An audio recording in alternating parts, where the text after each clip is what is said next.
હવે જોઈશું સમાચાર વિગતવાર।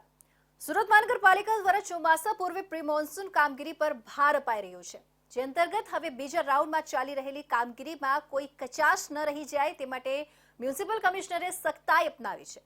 વિવિધ વિભાગો સાથે બેઠક કરવાની સાથે જ પાલિકા કમિશનર ખાડી વિસ્તારમાં રાઉન્ડ પર નીકળ્યા હતા।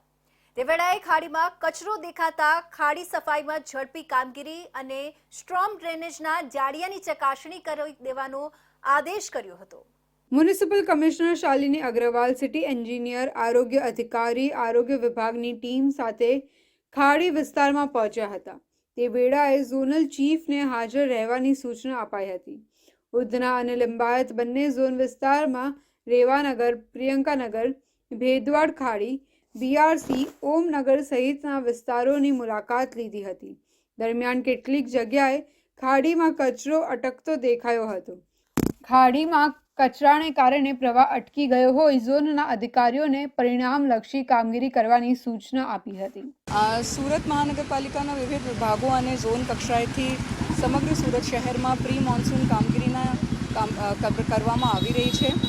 ખાસ કરીને સુરત શહેરમાં વિવિધ ખાડીઓ પસાર થાય છે અને એમની ઝુંબેશ સુરત મહાનગરપાલિકા તરફથી સાફ સફાઈ ઝુંબેશ કરવામાં આવી રહી છે।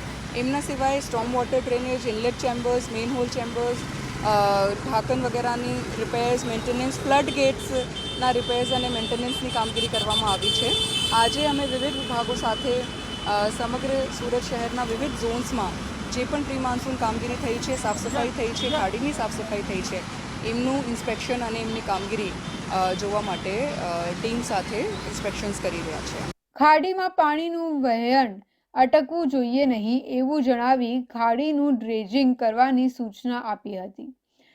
ખાડી કિનારે કચરાનો ઢગલો કરાયો હોય તેને દૂર કરવાની, ડ્રેનેજ, સ્ટ્રોમ ડ્રેનેજના ચેમ્બરના જાળિયાની સફાઈ, રસ્તાનું પેચવર્ક સહિતની સમીક્ષા પણ કરી હતી।